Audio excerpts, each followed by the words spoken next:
What's going on, everybody? I am Winston A. Marshall, aka why is this falling over? I am Winston A. Marshall, aka the Swaggy Blerd, and this is the Blerd Breakdown, the pop culture show for when you need to know, see what happened was. Now, if this is your first time here, please be sure you subscribe to the channel, hit that notification bell, throw a thumbs up on this video, all that good stuff, man, so you are made aware of all of the content I got going on here.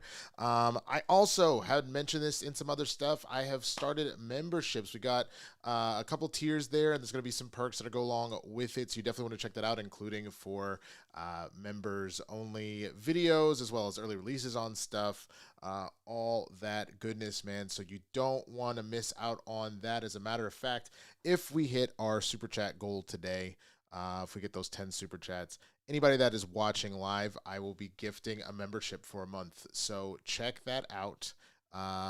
You know, if you want to support the show, you know I greatly appreciate it. And of course, best way to support the show, if you go through streamlabs.com/theswaggyblerd/tip, streamlabs.com/theswaggyblerd/tip. They take a little bit less of a cut than what super chats do, so I greatly appreciate that as well. And you can see that goal in particular is going towards an independent short film that I am shooting in the next month or so. So I appreciate any and all donations and support to the show. With that, man, we got a lot to talk about today. The main thing being, I'm sure you saw on Friday, for those that follow me around and watch Capes and Cows, we had a hostile take, or not a hostile, we had a winning bid from Netflix, but now there is a hostile takeover attempt happening with Paramount. So we got to talk about all of that. So let's jump into it, man. That's right. Paramount has launched a hostile takeover bid for Warner Brothers Discovery. This is the CNN report from David Goldman. Paramount has gone straight to Warner Brothers Discovery shareholders with an all-cash offer in an extraordinary endeavor to gain control of Hollywood's most sought-after prize, a bid that Netflix beat on Friday. Paramount was widely expected to be the frontrunner for Warner Brothers, but WBD opted instead for Netflix, which it said offered a more lucrative deal. The proposed marriage with Netflix caught Hollywood insiders by surprise, including Paramount CEO David Ellison, who still contends that his deal was the better offer. "We're sitting on Wall Street where cash is still king," Ellison told CNBC in an interview on Monday. "We're offering shareholders $17.6 billion more cash than the deal they currently have signed up with Netflix. And we believe when they see what is currently in our offer, then that's what they'll vote for." Paramount offered $30 per share in an all-cash deal for the entire company, while Netflix offered $27.75 for Warner Brothers and HBO, $23.25 per share in cash, and $4.50 in stock. The math is tricky, but Netflix believes the eventual spin-off of WBD's cable assets, including CNN, which is not included in the Netflix deal, will be worth several dollars per share in its entirety. Netflix contends that its deal will ultimately be worth more than Paramount's offer. Paramount, unlike Netflix, is seeking to buy WBD in its entirety. It notes its offer is worth $108.4 billion for all of WBD, compared to the $82.7 billion for Netflix's offer, which again does not include the value of the company's cable channels. In accepting Netflix's offer last week, WBD board clearly decided that the deal was better. It has long been argued that the cable assets will be worth more when spun off than combined with the movie studio and HBO, unlocking significant value for shareholders. On Monday, Paramount said WBD shareholders should decide. WBD shareholders deserve an opportunity to consider our superior all-cash offer for their shares in the entire company, Ellison said in a statement. "Our public offer, which is on the same terms we provided to the Warner Brothers Discovery Board of Directors in private, provides superior value and a more certain and quicker path to completion. We believe the WBD Board of Directors is pursuing an inferior proposal." WBD, in a statement, said it would review the offer and make a recommendation to shareholders within 10 business days. Netflix co-CEO Ted Sarandos said Friday that he had expected Paramount to counter its bid, and he remains confident Netflix's deal will be completed. WBD stock rose 5% above $27 a share on Monday as investors anticipated a bidding war. Netflix may come back with an even more lucrative offer to counter Paramount's bid. Paramount, which is P Sky, rose 7%, and Netflix, which is Nflix, fell more than 3%. If WBD ultimately chooses Paramount's offer, it would owe Netflix a $2.8 billion breakup fee. Paramount is appealing to the stockholders, to the shareholders, in addition to its contention that his deal offers WBD shareholders more overall value. Ellison also made an argument that Paramount's offer stands a higher chance of regulatory approval. He noted to CNBC that Netflix's offer would combine the number one streamer with HBO Max, which is number 3, a potentially unappealing prospect for skeptical antitrust authorities. Ellison touted his positive relationship with President Donald Trump, who similarly noted Sunday that he has a strong relationship with Sarandos. I'm incredibly grateful for the relationship that I have with the president, Ellison told CNBC. And I also believe he believes in competition. And when you fundamentally look at the marketplace, allowing the number 1 streaming service to combine with the number 3 streaming service is anti-competitive. Netflix has contended that its deal will pass antitrust scrutiny. It stands ready to refute Paramount's marketplace claims by pointing to different metrics. Nielsen's measurement of the industry shows Netflix with 8% of total TV usage time, slightly under Paramount's 8.2. By that measure, Netflix ranked 6th on the Nielsen gauge, with YouTube at number 1 and Disney at number 2. Ellison and Netflix's arguments said Netflix's argument was akin to saying Coke could buy Pepsi because Budweiser sold a lot of beer. YouTube is in a different category, he argued. This is where, God, I can't wait to give my 2 cents here. He also appealed to consumers and the industry. He told CNBC on Monday that Netflix WBD deal would spell the death of theatrical movie business in Hollywood. It's bad for the consumer. It's bad for the creative community, Ellison said. We're sitting here trying to save it. Okay. And then the last little bit about Ellison's plans. He gave a sense of his plans for the broader company, creating a real competitor to Netflix, a competitor to Disney. He said Paramount's offer would better support Hollywood's creative community than Netflix, which he argued would create an anti-competitive behemoth. As someone who spent the last 15 years of my life producing movies and television shows, this is an industry that I love. This is an existential moment for our business, and we believe that what we're offering is better for Hollywood. It's better for customers. It's pro-competitive. He said buying Warner Brothers Discovery would create a healthy competitor that would make the industry stronger. What we're doing will create another scaled, healthy buyer for the creative community and talent. We'll put out 30 movies a year in theaters exclusively. Ellison also pointed himself an unlikely savior of Hollywood. It's early days, but he has invested substantially in Paramount in his first few months on the job. Although Ellison's politics have been largely center-left throughout his career, he has made several overtures to Trump over the past year, sitting with the president at multiple UFC events and agreeing to the administration's conditions to complete his Paramount acquisition in August. He also has sought to transform CBS News, paying for top dollar for the right-leaning the Free Press, and appointing founder Barry Weiss as CBS's overseer, a decision that Trump said he approves. Ellison said if his offer wins, Paramount will combine CBS News with CNN. We want to build a scaled news service that is basically fundamental in the trust business, that is in the truth business, and that it speaks to 70% of Americans that are in the middle. Ellison said he had great conversations with Trump about Paramount's plans for its proposed news business, but he added that he didn't want to speak for Trump, whose son-in-law, Jared Kushner, is involved in the deal's financing. In addition to Redbird, other investors include Saudi Arabia's Public Investment Fund and Qatar and Kushner's Affinity Partners, which has a substantial investment in the Saudi Sovereign Wealth Fund. To avoid national security scrutiny, the foreign entities have agreed to not take any board seats or vote their equity stakes in the company if the deal were to go through, Paramount announced on Monday. Ellison also said his father, Oracle executive chairman Larry Ellison, one of the world's richest people, is chipping in an unspecified amount of equity to produce the cash, an amount that David Ellison said was fully backstopped. All right, I got so much to say about this, man. In a minute, I also want to talk about the hostile turnover and takeover in particular, and what that means for those that aren't familiar. It might make more sense to just do that now. So what exactly is a hostile takeover bid? This is another CNN just like breaking down of it. But a hostile takeover occurs when a company makes an unsolicited offer to buy another company's shares. The move tends to be explicitly against the wishes of the target company's management, so like the board and the CEO and all that. That's exactly what Paramount is looking to do. We're offering the shareholders $17.6 billion more cash than the deal they currently have. We mentioned that earlier. So how does it work? The two main ways a company can go about securing a hostile takeover of a target company. The first is by appealing directly to shareholders in order to secure a majority stake of the target company's shares. In doing so, the bidder offers shareholders a premium above where shares are currently trading. If shareholders sell at least 50% of the total shares in the target company, the bidder gets a majority stake, which it can use to help install new board members who would approve a merger. That's the approach Paramount appears to be taking. The other way a company launches a proxy fight against, again, involves appealing directly to the shareholders of the target company, but instead of buying their shares, the bidder tries to persuade shareholders to vote on replacing board members who would approve of the acquisition. But a target company has a variety of ways to fight back to prevent a hostile takeover bid. One famous example is Carl Icahn's attempt to acquire Clorox in 2011. His hostile takeover bid failed because Clorox's board adopted an approach known as a poison pill, where existing shareholders are given the opportunity to buy more shares at a steep discount. If successful, the strategy reduces the bidder's stake in the target company and makes it more expensive for the bidder to gain its majority stake. Okay, so that's what a hostile takeover bid is and kind of looks like.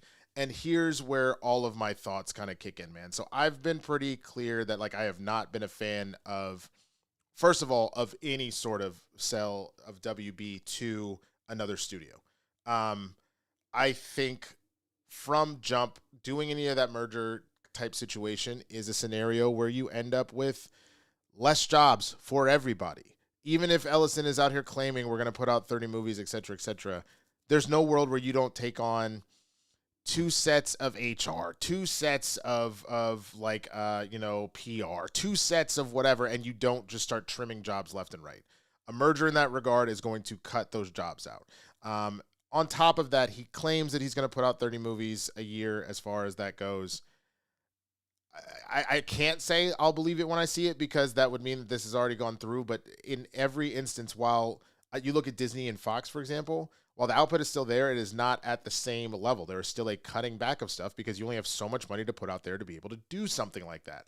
So there's a lot of nonsense. Now, mind you, I was saying of the 3 major players that were involved here, and it was really Paramount, Netflix, and Comcast, that Netflix felt like the best option. That was really until Sarandos was going around saying, hey, Barbie would have done just as fine just on streaming. You didn't need to put that in theaters, and so would have Oppenheimer. You're out of your mind if you think that. That's not true at all. People genuinely enjoy going to the theaters. Now, mind you, more and more people have adopted the streamer side of things, and part of that had to do with the pandemic, and part of that had to do with how we have been kind of retrained or repositioned to do that. Either the experience of the movie theaters getting kind of grody one way or the other, or the fact that, like, if you've got a family of 4, the cost for you to take your family to all go see Zootopia is going to run you around $100, $120 when you consider the tickets, getting concessions, because if you got kids, they're going to want something in as far as all that goes. If you're in a place that it requires, parking, having to travel there, the fact that you're traveling with kids, there's a lot of stuff in play there that ultimately makes that experience more expensive, both time-wise and monetarily, versus if you can just say, hey, kids, we're going to put on Zootopia at home. That's different. But here's the thing.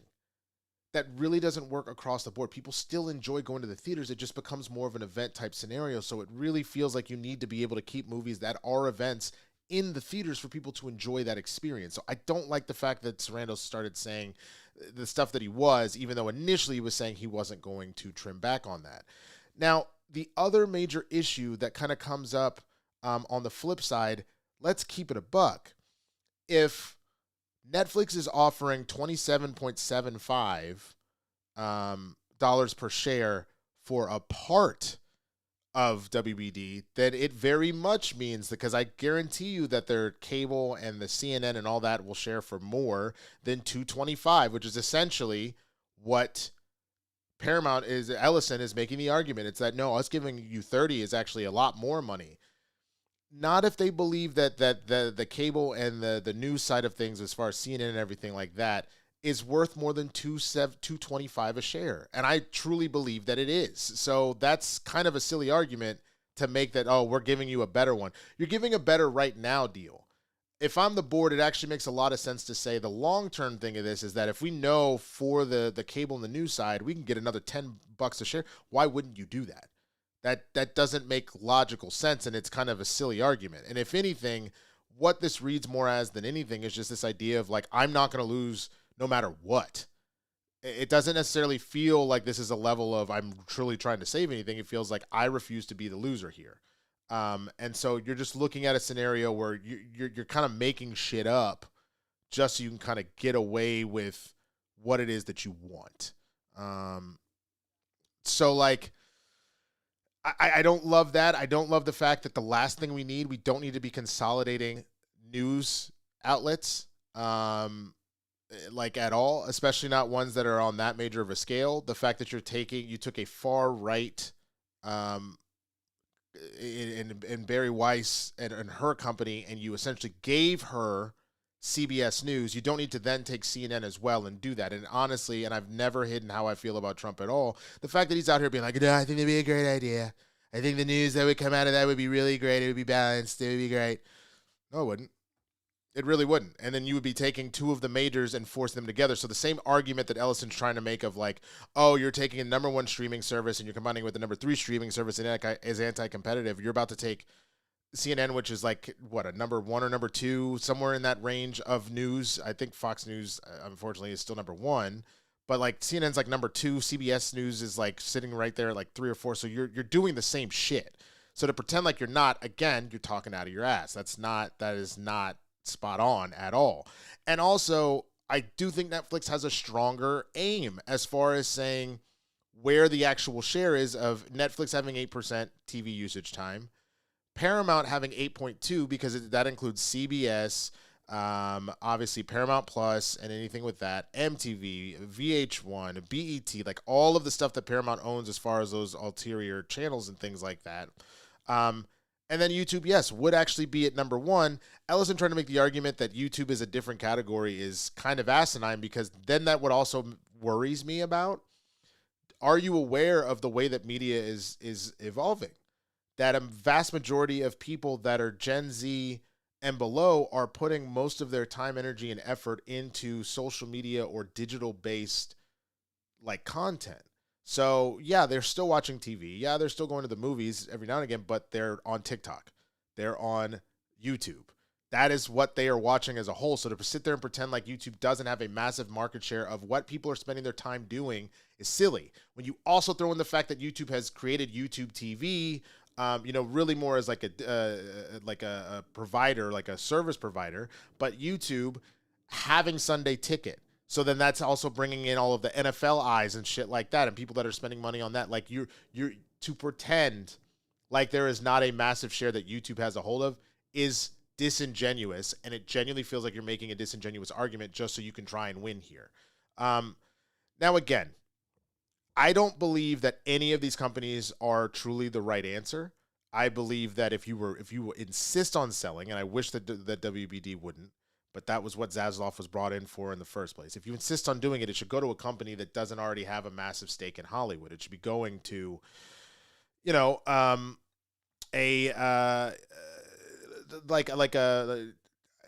I wouldn't say Apple, because they kind of technically have their studio one way or the other, but they don't have a lot of distro. But like there were talks about Walmart. Apparently, I would not want the Waltons to do that, but that's an example of a company that doesn't have a stake in Hollywood that you would be then giving them this opportunity. There's just a lot here that doesn't make sense. And then lastly, again, I'm not saying that you can't have a relationship with the president, whether or not you agree with them, but everything about this, especially knowing that he already paid that exorbitant amount of money, about the 60-minute shit, and it really did feel like some sort of bribe to get what you wanted to be able to do your merger. All of that feels stacked, and it feels like you are playing into this right-wing grift. That's what that feels like. These networks, especially in these studios, especially the bigger ones, should be putting out content and should be putting out movies and media that is truly balanced for all individuals. And that is not anything of what has been presented, even in saying, we want to build a scaled news service that is basically fundamental in the trust business, and it's the truth business, and that speaks to 70% of the Americans in the middle. Your actions do not show that, sir. If that was the case, then you would have found a way, instead of just bringing in Barry, you would have found a way to go and get somebody else. Like I hear you saying that you're doing that with CNN, but you would have found somebody else to go in with Barry to balance her out, but you didn't. You put someone known for being a right-wing, like hardcore right-wing, like individual who claimed to be liberal before, but has made it very clear where she's at. what her thoughts are and gave her full power to go forward. And then you want to scoop up, essentially, even though CNN hasn't really been all that left-leaning, it really has been kind of in the center as things are, like both good and bad one way or the other. It's clear you're trying to wipe, because CNN is the one that Trump is always shitting on and talking about how much he hates it. So, like, I don't believe any of that. So all of this ultimately is bad. And so we're essentially just going to watch billionaires argue with each other. Now, what we have to really hope that happens when this is all said and done, whatever company ultimately wins, we got to hope that we don't lose, man. That was what, Alien versus Predators tagline, or maybe that was Freddy versus Jason. We got to hope that ultimately those of us that work in the industry and those of us that enjoy the entertainment industry and those of us that are, getting our news from these sources and stuff like that, that they don't gut this in a way that just makes it feel like a hollow shell. Because the one thing that Ellison is right about, the soul of Hollywood is on the line here. We really have to hope that it doesn't end up just going completely up in smoke when it's all said and done, because it's a bunch of rich people fighting with each other. But that's my 2 cents. I'm curious what you think about it. Let me know in the comments, man, and let's keep it pushing on to our next story. The Golden Globes have been, the nominees have been announced, and we got a bunch of stuff that came in as far as these nominees. For Best Motion Picture in a Drama, we have Frankenstein, Hamnet, It Was Just an Accident, The Secret Agent, Sentimental Value, and Sinners.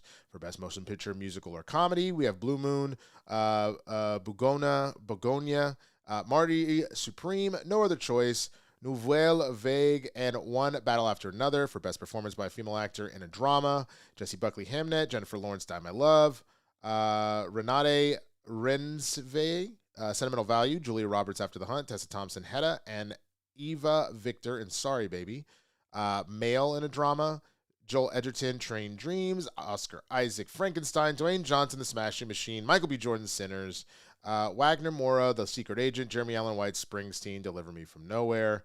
And then male and female actors in a motion picture, we got Rose Byrne, If I Had Legs to Kick You, Cynthia Erivo, Wicked for Good, Kate Hudson, Song Sun Blue, Chase Infinity, One Battle After Another, Amanda Seyfried, The Testament of Anne, Leanne Emma Stone, and Bugonia. And then male, Timothy Chalamet, Marty Supreme, George Clooney, Jay Kelly, Leonardo DiCaprio, One Battle After Another, Ethan Hawke, Blue Moon, Lee Bong-hun, No Other Choice, and Jesse Plemons, Bugonia. And then finally, supporting roles here, Emily Blunt for Smashing Machine, Elle Fanning, Sentimental Value, Ariana Grande, Wicked for Good, Igna Absdodaughter, Ilanes, Sentimental Value, Amy Madigan, Weapons, Tiana Taylor, One Battle After Another, and then male, Benicio del Toro, One Battle After Another, Jacob Elordi, Frankenstein, Paul Mescal, Hamnet, Sean Penn, One Battle After Another, Adam Sandler, Jake Kelly, and Stellan Skarsgård, Sentimental Value.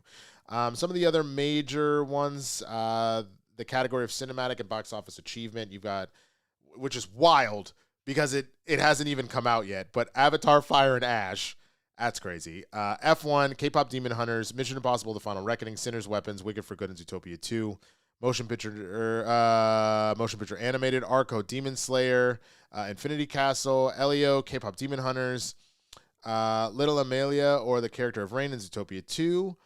Best Director, Paul Thomas Anderson, Ryan Coogler, Guillermo del Toro, Chloe Zhao, Joaquim Trier, Sentimental Value, and Jafar Panahi, It Was Just an Accident. Best Screenplay, One Battle After Another, Marty Supreme, Sinners, It Was Just an Accident, Sentimental Value, Hamnet, and then some TV stuff. I did a lot of movies. For drama, you got The Diplomat, The Pit, Pluribus, Severance, Slow Horses, White Lotus. Comedy or musical, Abbott Elementary, The Bear, Hacks, Nobody Wants This, Only Murders in the Building, in the Studio. Actors, Kathy Bates, Kerry Russell, Britt Lower, Helen Mirren, Rhea Seehorn, Sterling K. Brown, Diego Luna, Gary Oldman, Mark Ruffalo, Adam Scott, Noah Weil, Kristen Bell, Ayo Edebiri, Selena Gomez, Natasha Lyonne, Jenna Ortega, Gene Smart, Adam Brody, Steve Martin, Glenn Powell for Chad Powers. Wow. Seth Rogen, Martin Short, and Jeremy Allen White. And then what else? What else is important here? I mean, it's all important, but that's kind of like the major highlights here. Okay, so a lot of stuff in there.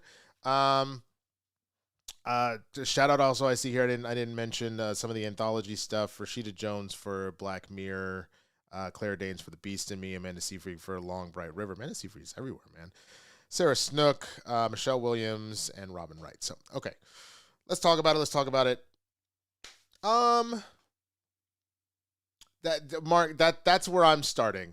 I think that's wild that somehow Avatar Fire and Ash got cinematic and box office um achievement when it hasn't come out yet. That feels like, even though there is a high propensity that Avatar will do exceptionally well, and I know that some people have seen it, that to me is insane, and it should be illegal for a contest like this. They should be up for the next Golden Globes. They like, it feels like they missed the cutoff. It is not released yet, so that doesn't even make any sense. But yet somehow here we are. Someone's gonna have to explain that to me. Um, I am super happy to hear that Sinners got its its due with what picture, and for Michael B. Jordan. I'm a little disappointed that we didn't get some of the other supporting cast from Sinners. So Delroy Lindo, for example, who was fantastic, I think should have been in the conversation. O'Connell, that played Remnick, I believe that's his last name. Let me look it up. I always mess that up. Remnick, Sinners actor. It's oh my goodness. Where's the actor's name? He's killing me. They don't just have that right here. Yeah, Jack O'Connell. Got it right. So yeah, killing me that he didn't get a nomination. I don't love that because I think he was absolutely phenomenal as well. But I am happy to see that Tiana Taylor got her just due. Sean Penn definitely deserved that. Benicio was definitely good. I think Leo was a little better. They did different. I mean, Sean Penn stole the movie in my opinion. Um, but yeah. And as far as like directors, that the fact that Ryan got another nomination, Chloe Zhao is really good. I'm glad that she got one. Paul Thomas Anderson obviously killed it. So all of that stuff is great. Sinners also got a screenplay, which is great. Got original score, which is great. Best song, which is great. All of that I love. And then on the TV side, a lot of the stuff that I'm a big fan of. The Pit, Severance. I haven't seen Pluribus yet, or The Diplomat. I need to see those. Love me some Abbott always. Didn't watch this season of The Bear. Studio is obviously my favorite of the year, but I actually went and I watched Hacks after all of the conversation, after seeing the win again this year for the Emmys. I went and watched Hacks, and Hacks is fantastic.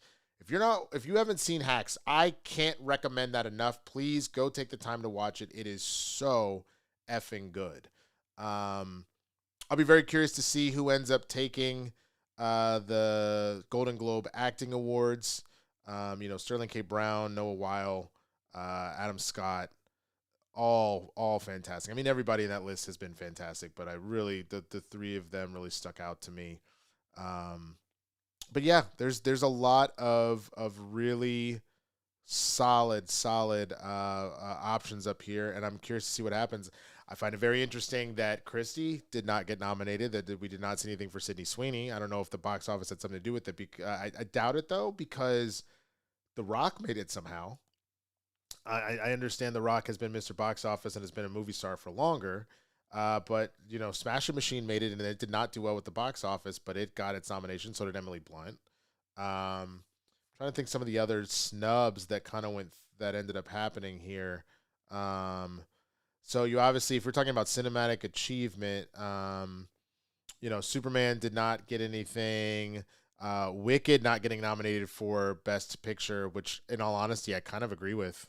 I did not think it was all that good, personally. I thought it was fine. I thought it was mid. It's just specifically the first one was so good. It was held up to a different rubric in my opinion, and I just don't think that the story warranted a whole second movie. I would have just preferred a longer first movie than to try and squeeze out as much as you could, as much toothpaste as you could out of the toothpaste container, toothpaste tube. You know what I mean? Like, I just don't think there was enough there to do what just happened. At least not like that. Not on a year-long wait. If you had wanted to like release it like 2 or 3 months later, I could have seen that. But that's just my opinion on that stuff. But either way, I'm looking forward to it. I'll definitely be watching. I'm curious. Does anybody know if the Golden Globe host has been announced already? Let's see. Because Nikki Glaser just did it this past year. Golden Globe host for 2026. Oh, it'll be Nikki Glaser again. Okay. We will see what she's got. I mean, overall, I thought she did a decent job. There was some stuff. I feel like I remember some stuff that didn't go over super well, but overall, I thought that she was pretty good. So, I am very, very curious to see what she ends up doing this time. And I'm very curious to see what you think about these nominations, if you agree with them, if you don't, if there's something you wish had gotten on there or you're pissed off that something did. Let me know in the comments what you're thinking about it, man. There's a lot of stuff that we went through there. And let's keep it pushing to the next story. And that is that Jimmy Kimmel is going to continue with ABC for at least another year. Jimmy Kimmel has renewed his contract with Disney-owned ABC to continue hosting Jimmy Kimmel Live for another year. Source familiar with the deal told CNN that Kimmel has signed a 1-year extension to take his late show through May of 2027. This is the CNN report of it, and they have reached out to ABC for comment. Kimmel was caught in the middle of the country's political divide earlier this year when ABC executives temporarily yanked his show off the air in the fall after his comments during a monologue about Charlie Kirk's suspected killer. But CNN has reported that Disney was always hopeful to bring the show back, citing Kimmel's close relationship with many key executives at the company. Kimmel at times has been a lightning rod for ABC given his unfiltered stance on Donald Trump, has a beloved reputation in the industry as the sole late-night comedian to host a show in Los Angeles, where he is friendly with many celebrity guests who frequently visit his show. When the show was temporarily pulled, Hollywood rallied around Kimmel and boycotted Disney. Kimmel's current contract is up at the end of the season, running him through May of 26. For years, Kimmel has to contend with whether to continue his show, making public comments over the years about what he might call it quits. Well, Kimmel is the marquee talent for Disney with a decades-long relationship as the face of ABC. Aside from hosting Jimmy Kimmel Live, he's also hosted the Oscars numerous times and recently won an Emmy for hosting the network's Who Wants to Be a Millionaire. I love everything about this. Kimmel even said in a tweet, instead of getting fired, I actually got a promotion. So good for him. And that I think one of the things that doesn't get talked about a lot that people don't necessarily know about Jimmy Kimmel, one of the things he does as far as kind of a giving back thing, with his show, for those that don't know, if you're in SAG, you have to hit, X amount of money every, year to qualify for health insurance. So what Jimmy's show does is if we're near the end of the fiscal year and you are just shy of what you need to get health insurance, all the little sketches and stuff that he does on his show, he'll actually make it a priority and say that those folks will get cast ahead of other folks that aren't as close to it, just so they can make their health insurance for the following year. That's the type of shit that Jimmy and his team really does, that is such a positive for a lot of working actors that are just trying to get to the other side and things like that. That's a small sample of the things that he does. And especially knowing that it's the only late night show in Los Angeles, all the rest of them are in New York. I want to say one of them was in Chicago for a minute, but maybe I'm losing my mind. But that's a huge deal as an option for somebody in SAG here in Los Angeles. So congratulations to Jimmy Kimmel, man. I hope you do the show as long as you want to. Overall, I think he does a really good job. But I'm curious what you think. Let me know in the comments if you're excited about Kimmel going on, or if you're like, I don't really care. It is what it is. Or if you wanted him gone. Let me know what you think down in the comments below. And let's keep it pushing on to some news that's going to be coming a little bit later in the week. Supergirl's trailer will be dropping later this week. This is Josh Wilding from Comic Book Movie Reporting. Rumors are true. Supergirl's first trailer will be released later this week. Social media scoopers have claimed that it's coming on Thursday, and while it's yet to be confirmed, select members of the press in New York are currently attending a splashy launch event. That may seem a tad excessive for a teaser trailer, but DC Studios has made it a priority to schmooze a handful of big publications since launch. This event is the latest example, though Superman had a similar marketing campaign last December. If Supergirl follows the Man of Steel's footsteps, you can expect a poster tomorrow. We may also get updates on plans for the wider DCU from co-CEOs James Gunn and Peter Safran. Back to the sneak peek, and while it's only a few seconds long, it depicts Melly Alcock's Woman of Tomorrow looking vastly different from what you might expect. In a nod to Tom King and Bilquis Evely's Supergirl Woman of Tomorrow comic book, the Kryptonian is shown disheveled and waiting at an intergalactic bus stop of sorts. The main reason for Kara showing up is to show that Superman not only risked his life to go save a dog that was his dog, that so many of us would do, he was watching the dog for somebody else, James Gunn said over the summer when asked about Supergirl's cameo role. The dog's a pain in his ass. He didn't want to take that dog. She's off being irresponsible. He doesn't want to have to watch a dog. He's having to save the world every 2 seconds, and even still, he goes to the ends of the earth for that dog. To me, that's one of the most touching things in the movie. Earlier when Lois says, "It's just a dog," he says, "Yeah, and not even a very good one, but it's probably scared." It just shows you the depths of his empathy. I find that so touching. Then when you find out at the end, it's not even his dog. She just left it with him. Yeah, I agree. That's pretty nuts. So let's, real quick, this was the tease that, they put out.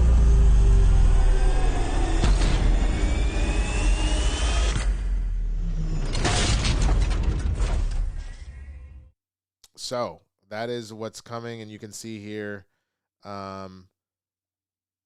this was this launch event they were talking about.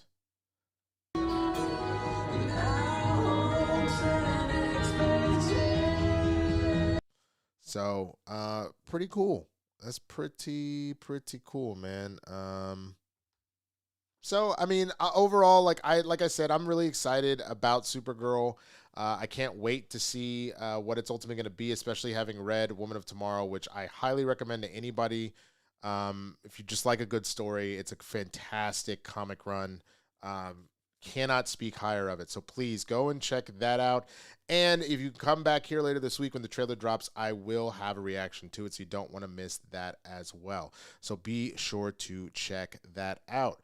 All right, we're going to keep it pushing on to our next story.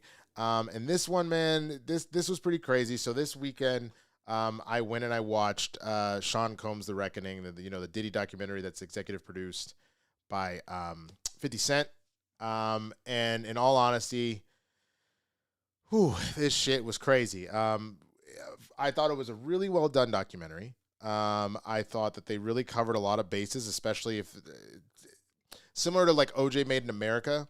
If there's a lot you didn't necessarily know about Diddy, about how he came up and kind of how he rolled, they did a good job of breaking a lot of that stuff down. There was some stuff that I knew. There was a lot that I didn't. And I feel like it really kind of helped drive home where this person came from, including the fact that, like, allegedly his mom was abusive to him coming up, which kind of put the violence in him, this idea if he wasn't going to be soft, all this kind of stuff. It shows a lot of stuff that was going on there.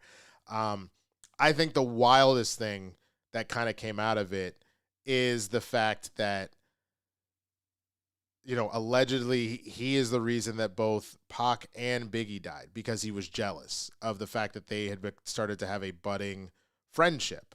And he had to be the one that Biggie's my best friend. That's talked about a lot and things like that. So I thought that was absolutely nuts. Now, I do want to show you something, because every time I've seen this, I have been laughing my ass off over and over and over again.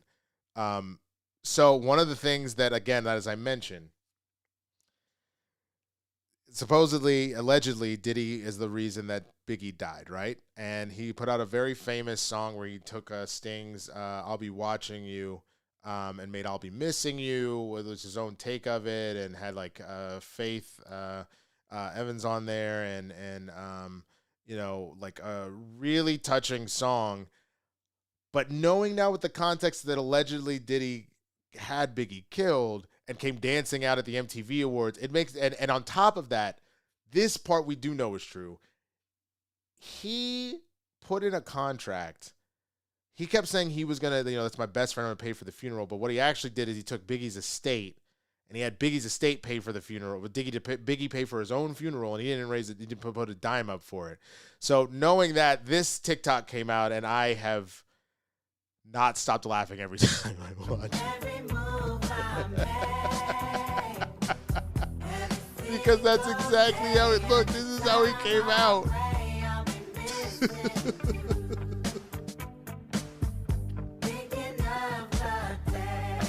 It's this. right here. He won't stop spinning.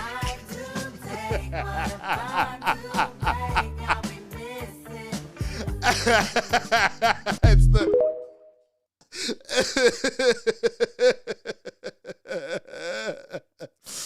Oh my God. But all that being said, if you are not somebody that is expressly familiar with Diddy, with how he rolls, how he operates, all that kind of stuff, I cannot speak higher of this documentary. I can't speak any higher of how petty 50 Cent is as far as putting this out there in the first place.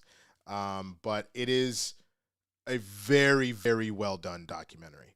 And I enjoyed it. Not at the top of the food chain for me. I think my Mount Rushmore of documentaries might be The Last Dance, OJ Made in America. I